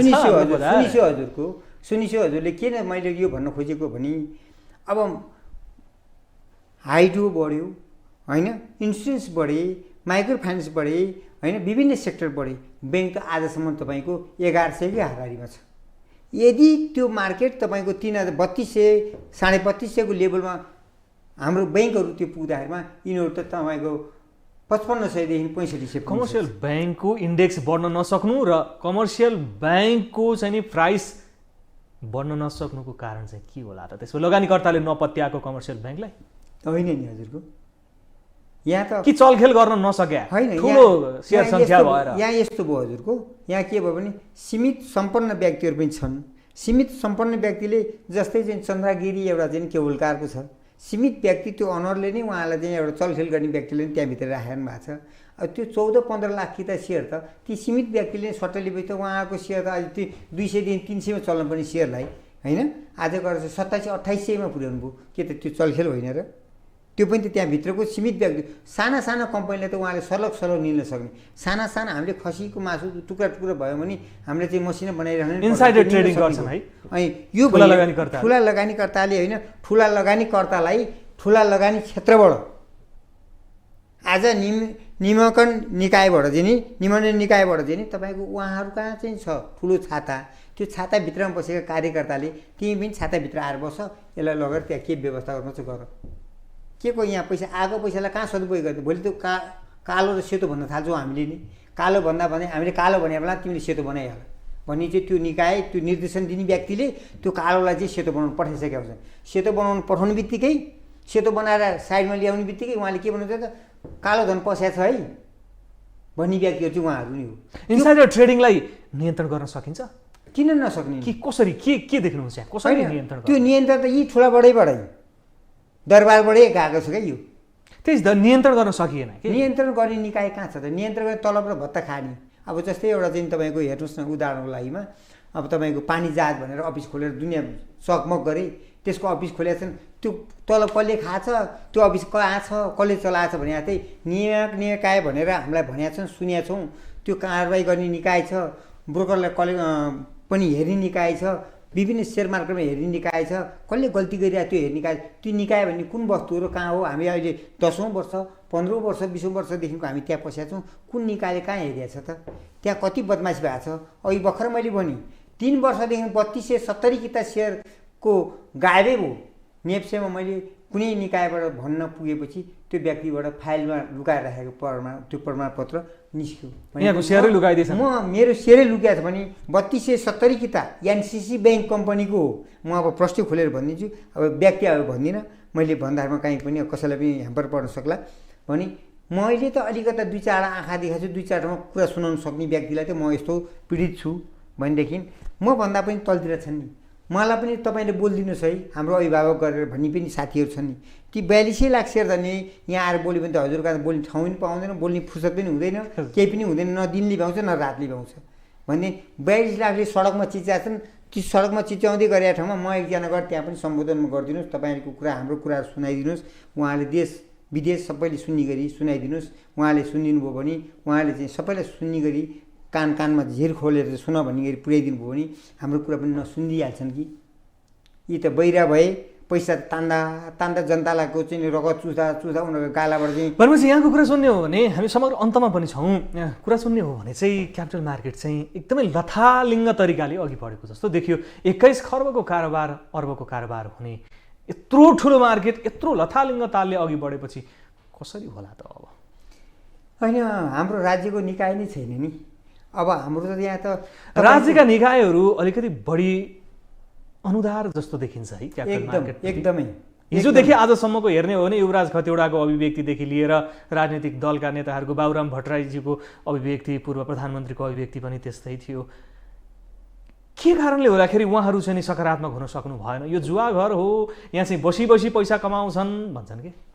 अब एउटै कुरा मैले हजुरलाई भन्न चाहेँ कि बाबुराम देशको विद्वान व्यक्ति, बाबुराम आएपछि देशलाई काया नै पलट हुन्छ भनेर हामीले नै भोट हाल्यौँ। दुनियाँ दिवाना गरेर यो त आतङ्कवादी भनेर पनि भनेको थिए, तर आतङ्कवादीले पनि यहाँ चाहिँ राज्यको प्रमुख बनायो भने त चोरलाई साँचो दियो भने, चोर बुहारीले साँचो दियो भने त घरको ढुकुटीमा त सेभ होला भनेर चोर बुहारीले नै साँचो दियो भने त सेभ हुन्छ भनेको। अब उहाँले नै गरेर त्यत्रो 3 करोड जनताको माझमा आएर 3 करोड जनताको पिता अभिभावक बनेर बसेपछि यो जनता नै चोर हुन्, यो जनता नै फटा हुन्, यो जनताले खेलेको कामै जुवा गर्नु। राजनीतिक दलका नेता र नियामक निकायले चाहिँ किन सकारात्मक रूपमा लिन सकेन अन्तिममा? होइन, उहाँलाई मैले सम्बोधन गर्दै थिएँ पहिला बाबुरामजीलाई नि। बाबुरामजीले त्यो भन्नु नि उहाँको नै कालो धन थुप्रो थियो। उहाँ प्रधानमन्त्री हुँदाखेरिमा श्रीमती चाहिँ तपाईँको राज्य दोहन गर्ने व्यक्ति थिइन्, त्यस कारणले गर्दामा त्यो पैसा ल्याएर कहाँ गर्ने त भन्दा यता चाहिँ यो जुवागर भन्ने आफ्नो पैसा ल्याएर झडापै त्यहाँ हालिदिइहाल्ने त्यस्तो निकाय भएले गर्दा पनि त्यो भएको। त्यसले गर्दामा यस्ता 2-4 सांसदले पनि यस्ता कुरा बोले, यो जुवागर हो। र आज मैले भने च्यालेन्ज दिएको छु राज्यलाई, तपाईँहरू कम्युनिस्ट र काङ्ग्रेस मिलेर 42वटा जति फ्याक्ट्री अन्तर्राष्ट्रिय जगतले दिएको अनुदान दिएर बनाएको फ्याक्ट्रीहरू आज तरलतामा बसेका छन्, ड्यामेज भएर बसेका छन्, च्याउ उम्रिएको छ, झ्याउ उम्रिएको छ। त्यो हाम्रो सेयर मार्केटका प्रतिनिधिलाई उहाँहरूकै गृह मन्त्रालयकै अन्तर्बाट राखेर उद्योग मन्त्रालयकै सक्रिय चाहिँ सचिवलाई जिम्मा लगाएर हामीलाई जिम्मा लगाइदिन्छ। हामीलाई पैसा दिनु पर्दैन, हामीलाई आइपिओ जारी गरेर त्यो सञ्चालन गर भनेर जिम्मा लगाइदिन्छ। 42वटै उद्योग हामी सञ्चालन गरेर राज्यलाई प्रगतिशील राज्य बनाउन सक्छौँ। हजुर, हामी अन्तमा रहेको छौँ। समग्रमा यहाँहरूको माग राष्ट्र ब्याङ्कले सम्बोधन गर्नु पर्यो, 12 करोडको क्याप हटाउनु पर्यो होइन? यहाँहरूको एकदम त्यति गर्नुभयो भने गभर्नरलाई पनि हामी जय कल्याण गर्छौँ, जय कल्याण होस् भन्छौँ। 42 लाख सेयर धनीदेखि लिएर 3 करोड जनता हाम्रो अभिभावकले पनि उहाँलाई स्याबास, तिमी गभर्नर जनताको हितमा आएको रहेछौ, जनताको कुरा पनि सुनिदेऊ, जनताको हितमा कहिले काम नगर भनेर उहाँहरूको आशीर्वाद पनि तपाईँले पाउनुहुन्छ। म त यो भन्न चाहन्छु। हस्, ग्लोबल टेलिभिजनको सेयर टकमा समय दिनुभयो। यहाँले बजारको बारेमा पछिल्लो समय र राष्ट्र ब्याङ्कको जुन कदम छ, पोलिसी छ, मौद्रिक नीतिमा आएको त्यसको बारेमा आफ्ना अभिव्यक्तिहरू राखिदिनु भयो। यहाँलाई धेरै धेरै धन्यवाद। अब त म त जाँदै हजुरलाई पनि धेरै खुसी व्यक्त गर्दछु कि मेरो चाहिँ कुराहरू समग्र देश र अन्तर्राष्ट्रिय जगतसम्ममा पुग्ने गरी कुरा राखिदिनु भयो। हाम्रो राज्यका अभिभावकले जनतालाई चाहिँ अपमान नगरून्, जनताको हितमा काम गरून्, जनताको हितमा काम गर्न आएका चाहिँ हाम्रा निकाय विभिन्न निकायहरू विभिन्न सेक्टरमा बसेका अभिभावकहरूले चाहिँ नि जनताको हितमा काम गरिदिनु। सेयर मार्केटलाई यस्ता किसिमका कहिले जुवागर भनिदिएको छ, कहिले कालो धन भनिदिएको छ, कहिले के भनिदिएको छ, विभिन्न किसिमले तर्साउने होइन, टाउकोमा वज्र प्रहार गर्ने यस्ता किसिमका कुकर्महरू कुशब्दहरू नराखिदिनुहोस्। जनताको हितमा काम गरिदिनुहोस्। छिमेकी राष्ट्रमा चाहिँ तपाईँको 58,000 पुगेको छ, हाम्रो देशमा 58,000 नपुगे नि 5800 मात्रै पुगे पनि हामी तपाईँहरूलाई पनि जय कल्याण होस्। तपाईँको पनि प्रगति छ, तपाईँले पनि जनताको प्रगति हेर्न चाहनु भएको रहेछ। तपाईँको उत्तरोत्तर सबैको कार्यकालभरि सफलता रहोस्, तपाईँलाई कहिले ठेस नलागोस्, तपाईँको गरेको कामहरू शुभ नै रहोस्, जनतालाई पनि शुभ चिताउनु भयो, तपाईँलाई पनि आशीर्वाद छ भने हामी त्यो चाहिँ नि नमन गर्थ्यौँ। तर आज गरिदिनु भएन। आज हामीले उहाँलाई चाहिँ नि तितो शब्द बोल्नु पऱ्यो। तितो शब्द उहाँकै काखमा बसेर उहाँकै न्यानो माया लिएर उहाँकै दुध चुसेर उहाँकै लाम्टा चुसेर उहाँकै शरीरमा हामीले दिशा गऱ्यौँ, पिसाब गऱ्यौँ, उहाँलाई आमा पनि भन्यौँ, उहाँकै छातीमा पनि टोक्यौँ, छाती निचरेर पनि दुध खायौँ। आज उहाँलाई पनि हामीले गाली गर्दैछौँ। किन गरिरहेको भन्दा उहाँले जन्माएको हामी उहाँकै सन्तान हामी भएपछि उहाँलाई घुर्किन नलगाए, उहाँसँग नरिसाए कोसँग रिसाउने? उहाँकै सन्तान भएले गर्दा उहाँलाई हामीले गाली पनि गऱ्यौँ, हामीले चाहिँ नि दिशा पनि पोल्टामा गऱ्यौँ, पिसाब पनि गऱ्यौँ, छाती पनि टोक्यौँ होइन, माया पनि गऱ्यौँ, मुखमा थुक्को छिटा पनि पार्यौँ होला, अपशब्द पनि बोल्यौँ होला होइन, रोयौँ चिच्यायौँ। त्यति गर्दा पनि तपाईँले दया पलाउँदैन कि? त हाम्रो घाँटी निचरेर मारिदिने नै हो त? मारिदिने भए किन जन्म देऊ? किन यो सृष्टि धरतीमा गऱ्यौ? यसरी घर कोलेर खरानी बाँडेर नै हिँड। हे मेरा प्रभु, हे मेरा महान राष्ट्रप्रेमी गभर्नरज्यू, अर्थमन्त्रीजीले सुन्नु पऱ्यो। तपाईँले जस्तो हिजो चाहिँ नि तपाईँले चाहिँ जस्तो अन्धकार 18 घण्टा लोड सेडिङलाई उज्यालो देश बनाउनु भएको थियो, त्यस्तै तपाईँले जस लिने काम गर्नुहोस्। या हाम्रो गभर्नरले बोल्ने बित्तिकै चाहिँ तपाईँले त्यसलाई हमा हँ थाप्ने काम नगरिदिनुहोस्। त्यसलाई सपोर्टिङ गरेर उसले गर्न सक्दैन भने तपाईँले अर्को अर्थमन्त्री गभर्नर बनाएर इमिडिएटली कुलमालाई राखे गरेर राखेर अर्को नियुक्ति गरेर हो कि के गरेर हो तुरुन्त जनताको समस्यालाई समाधान गरिदिनुहोस् भन्दै म चाहिँ देश र जनता र राज्यका अभिभावकलाई पनि नमन गर्दै र यो संस्थालाई पनि फलोस् फुलोस् उत्तरोत्तर प्रगति होस्। विशेष गरेर हाम्रो जीवन सरको पनि मलाई यहाँ डाकिदिनु भयो, धेरै धेरै खुसी छु र धेरै धेरै आभारी पनि छु, धेरै धेरै ऋणी पनि छु भन्दै आजको विसर्जन नमन गरी। दर्शकबिन आज हामीले कुरा गऱ्यौँ राष्ट्र बैङ्कले जुन मौद्रिक नीतिमा समावेश गरेको छ सेयर कर्जाको विषयमा 12 करोडको क्याप लगाएको छ। ठुला लगानीकर्ताहरूलाई यसले असर गरेको छ र ठुला लगानीकर्तालाई गरेको जुन असर छ त्यो असर चाहिँ प्रत्यक्ष रूपमा नेपालको क्यापिटल मार्केटमा देखियो र पछिल्लो समय 3200 अङ्कमा पुगेको यो नेप्सी इन्डेक्स घटेर 2800 मा झरिसकेको छ। 400 अङ्कको गिरावट आइसकेको छ। यही मौद्रिक नीतिको कारणले हो भनेर लगानीकर्ताहरू आतंकित छन्, सशङ्कित छन्, आन्दोलित छन् र आमरण अनसनसम्मको चेतावनी दिइसकेको अवस्था रहेको छ। तर यसो सरसर्ती हेर्दाखेरि राष्ट्र बैङ्क भने त्यतातिर त्यति चासो दिइरहेको जस्तो देखिँदैन। महाप्रसाद अधिकारीको अभिव्यक्ति बारम्बार हामी सुन्न पाउँछौँ कि यो नीति परिमार्जन हुँदैन। तर लगानीकर्ताहरू छोड्नेवाला छैनन्। उहाँको राजीनामा माग गर्दै अघि बढिरहेको अवस्था रहेको छ। अब यो दुईको रस्साकस्सीमा एउटा समाधान निस्कियोस्। नेपालको क्यापिटल मार्केटमा 42 लाखभन्दा बढी नागरिकहरू आबद्ध भइसकेको अवस्था रहेको छ। रेगुलरली 7-8 लाखले टिएमएस चलाएर कारोबार गर्ने क्यापिटल मार्केट लाखौं रुपियाँ ट्याक्स असुल्ने यो अवस्थामा सरकार र नियामक निकाय पक्कै पनि जिम्मेवारपूर्वक अघि बढ्नुपर्ने चाहिँ देखिन्छ। यो जिम्मेवारी वहन नेपाल राष्ट्र बैङ्कले गरोस्, यो जिम्मेवारी वहन नेप्सेले गरोस्, यो जिम्मेवारी वहन सेबनले गरोस्, यो जिम्मेवारी वहन अर्थ मन्त्रालयले गरोस्। एउटा बटम लाइन क्रिएट होस् र समाधान होस्। अन्य कुनै विषयका साथमा आउँछौँ। ग्लोबल टेलिभिजन हेर्दै गर्नुहोला।